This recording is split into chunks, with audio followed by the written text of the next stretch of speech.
Welcome back to Burning River Bushcraft. Today we're going to be finishing up this Glock 17 frame chop that I did by installing a magazine well.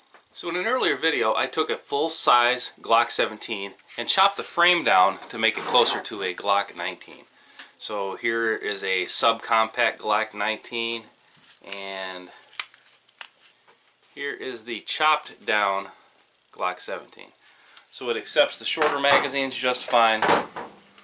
I've got about 500 rounds through the gun like it is, and I have been carrying it. It is more concealable with the smaller frame, but I never did finish this back edge because I didn't quite know what I was going to do with it. It is square, it is sharp, I can feel this under my clothes, and if you compare that to the factory 19, it's got a nice little angle to it. So there's a lot of options. I think first thing I'm going to do is try to catch this angle. So I'm going to scribe a line, cut this edge the same, and then just to make it look a little neater, I've got a very small magazine well, so it's going to give it a much more finished look. Now it does screw on, but I can press it on the 19, so it does give me a little bit larger opening when I make a magazine change. It gives me a little bit more purchase, and the size of it is not too bad. It's really not that much of a loss for a concealed carry. Alright, so the frames are just about level, and you can see what I'm going to have to cut off of here. Probably a sanding disc is what I'm going to start with. I'm going to go ahead and set the pistols end to end and scribe a radius with that white pencil that I was using before, a white colored pencil, and that's going to give me my scroll 2 line. Okay, so I'm going to line these up back to back, and that's going to give me my low point.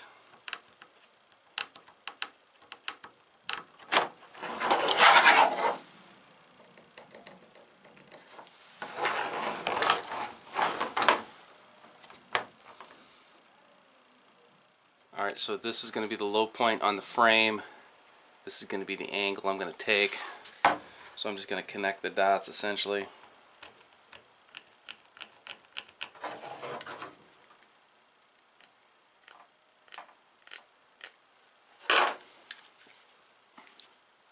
So it's going to look something like this.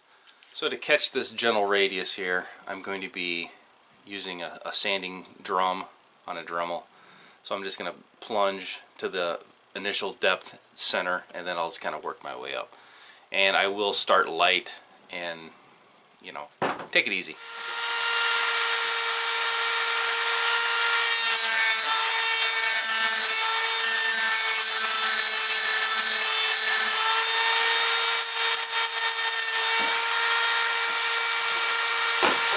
See, the drum sander is getting the job done. Obviously I'm short of the white line, and this is going to be the radius that I'm after. So it's getting there. This little kick is going to get blended in and work out pretty nice. Now, just as when I did the frame cut, the shorter Glock 19 15 round magazine was my defining factor on when to stop cutting. In this case, I am going to be installing a magazine funnel. So the Magwell is by Suarez International. This is a carry fighting style magazine well, not a competition style. So it is quite a bit smaller. That's what I was after with this pistol, and it's going to clean up any cut lines or anything else that I've got on the bottom. So this is the Glock 19 that I'm using for a pattern, so I can just install this. It just slips on and then screws into the back. So this little edge kick here, that's going to be what actually sets my angle.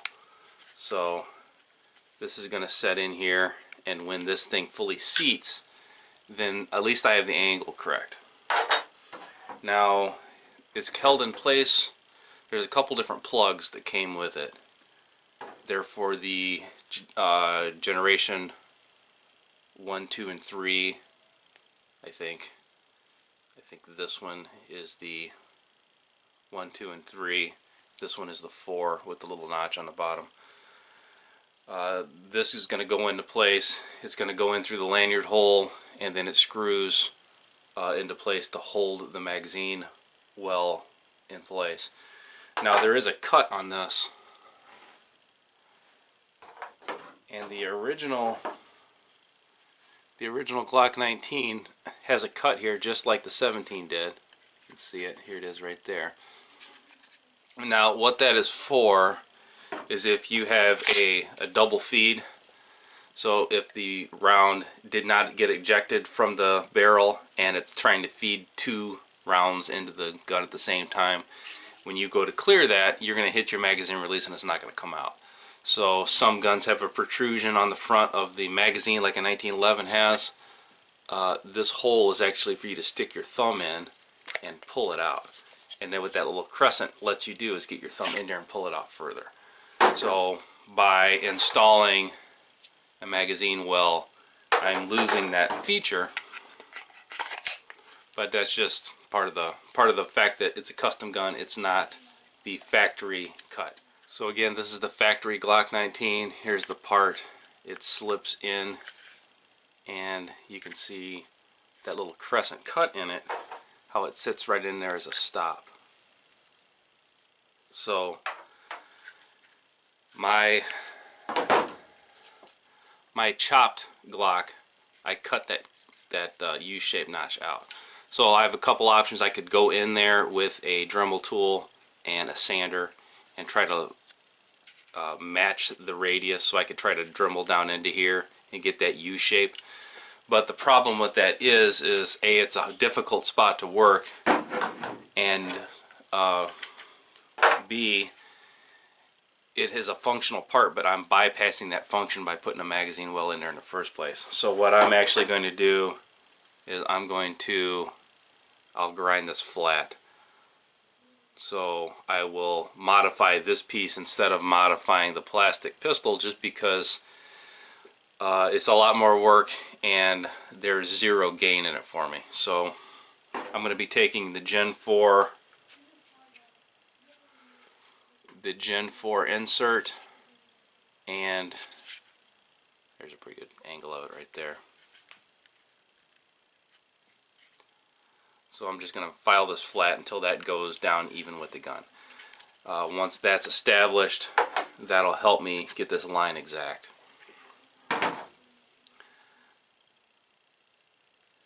Now I'm not sure this feels like aluminum. I'm going to hit it with the grinder. I'll use sandpaper to flush it up. I'm going to go ahead and get this taken care of, and then we'll bring it back. Alright, so if you are attempting to use a Glock 19 magazine well on a chopped Glock like I've got here, I definitely suggest not dremeling into your frame. This is the factory 19 pattern that I've got. See that little U-shaped notch? When you make your chop, you don't have one of those anymore.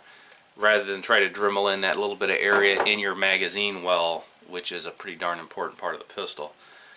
This is the aluminum block that's going to hold the well in place, and this little notch is what actually fits in that U. So I took the appropriate one for my pistol, which is the Gen 4, and I just hit that with a sander. So I put a rotary sander on an angle grinder, and this is aluminum, super easy to work with. It came off in minutes. So even if you don't particularly feel like you need one, which I really don't particularly feel like I need one, this is pretty much for functional cosmetics, I guess is how I would say it. I've got it pressed into place now. I've got the screw in here just so I could get it in and out. So I'm going to take this screw off for a second, and now you see that proud plastic that sticks up a little bit, how it's not flush. I'm going to just take the sander drum and just go along this edge. Because this is aluminum, I don't have to worry about the finish. It's not going to be seen anyway, but it's definitely going to speed up this process, and the angle is going to turn out exactly like a factory pistol.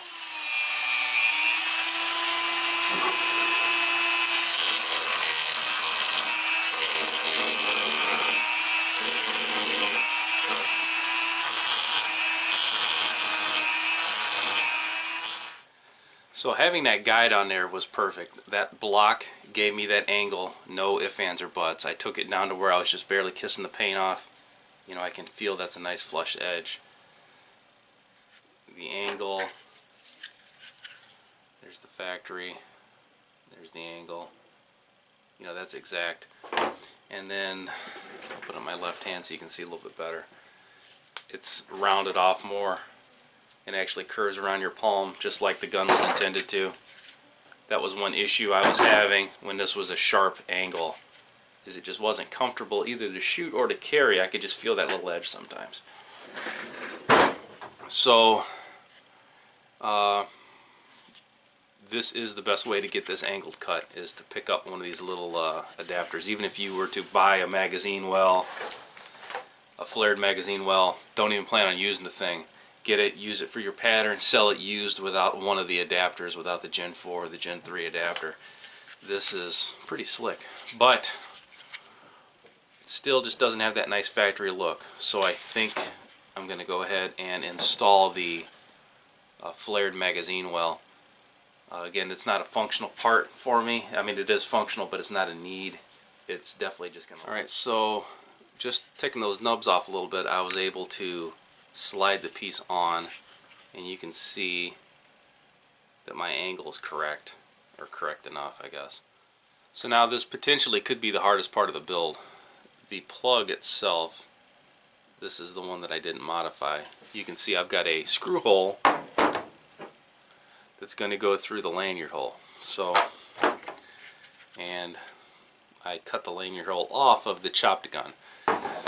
So you can measure it. I have the luxury of having two frames here, so I'm going to try to white pencil transfer over, make a smaller hole, and then try to hopefully catch the threaded hole in the plug. So remember, this is a bushcraft channel. I am actually thinking about going with an awl on this. I think I'm going to have a little bit more control. I'm going to be able to make a very, very small hole at the start of it, and then ream the hole, you know, up or down, left or right, depending on what I need. Now, I do have these ridges along the back edge, so I'm going to just count over and make sure at least I'm centered up. So I will be dead center, that much I can guarantee you. I had a little bit of the plastic bottom of the frame from the cut build, and I was able to awl through it pretty darn easy. So I'm just a Swiss Army knife for this. You're kind of on your own. Figure your best, most accurate method of making a hole, and go at it. We will.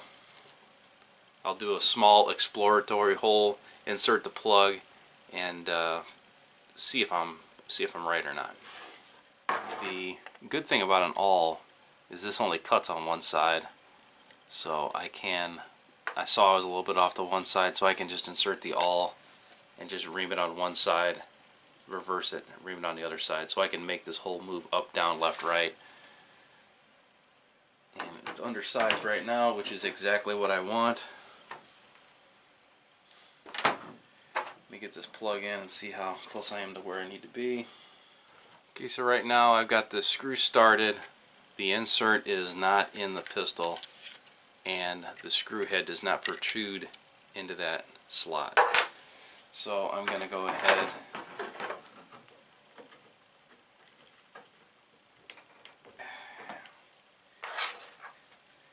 and right now the plug's seated, and I'm going to see if this catches.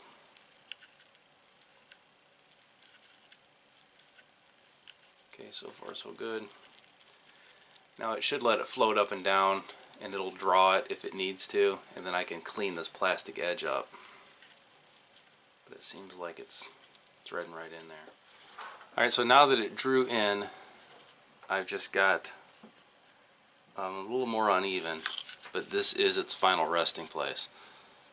So I'm going to go ahead and just hit this edge with the sanding disc again. The back strap's done, the sides are all flush. I just want a little bit better finish right along this edge. Alright, so this is a dry fit right now. I don't have the screw in place, and that's a good time to check your gaps, check your fit. Everything looks good on this. Now, truth be told, when I had this on the factory Glock 19 frame, the magazines went in and out with no issue whatsoever. With this one, I had a little bit of a tight fit. So because this is a custom gun now, I just sanded it down, made it a little flusher, and the magazine's going just fine. So key thing with this, you want to make sure you don't have to slam the magazines in. I could get the magazines to lock with a lot of pressure, but you want to be able to just lightly click it into place. And if you have to do a tactical magazine change, it's all well and good. So I did have to touch this up just a little bit. Again, this is because this is a chopped down Glock 17, not a true Glock 19. With a true Glock 19, this whole thing would have been a 3-minute job. Alright, so now the last step is going to be to install the screw. It's a little tiny screw here, and I am going to use a little bit of blue Loctite. That's a removable thread sealant. The heavier duty version is red Loctite, and that is... Alright, so here's the finished product. This is the chop of the Glock 17 down to a Glock 19 length with the adaptation of a Glock 19 magazine well from Suarez International. It does add a little bit of bulk to the bottom, but it definitely dresses the gun up, makes it look a lot better, makes it look like some dude didn't chop it off in his basement.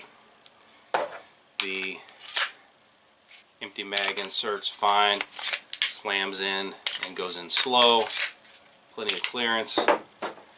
With the slide forward on an empty chamber, I've got a full magazine here, and it still goes in slow or easy, pops out no issues. Here is the difference. This is the factory Glock 19, so it does add a little bit of bulk to the side of the gun, but it definitely changes the angle and blends in the pistol, makes it look a lot nicer. So for the end results, if I was going to do another Glock 17 chop, I would definitely plan on doing a magazine well. It does help with the grip, it makes you reload a little easier and all that kind of stuff, but the main thing I would be looking at it is it gives you some margin of error and gives you a guide as far as cutting the frame itself. This little bit of lip here on the front definitely gives your finger something to catch on my pistol. On the factory, it's got a little bit of curl up, and it essentially does the same thing with an empty magazine. Gives my finger somewhere to sit. With the cut like it was, this just happened to be right on a groove, so it was a little not as comfortable, I would say.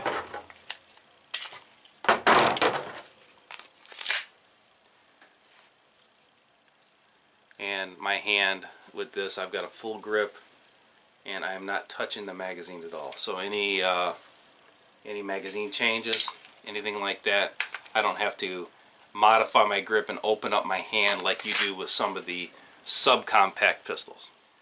Okay, so hopefully this will help you out. If you attempted a frame chop like I did in another video and weren't quite happy with how it turned out, your back end wasn't quite shaped the way you liked it, you just weren't happy with it, or you're just looking for more of a finished product, I definitely suggest going with the Suarez magazine well. It looks nice, fits nice, and it's a good, easy project. Until next time, this has been Jamie Boggs with Burning River Bushcraft.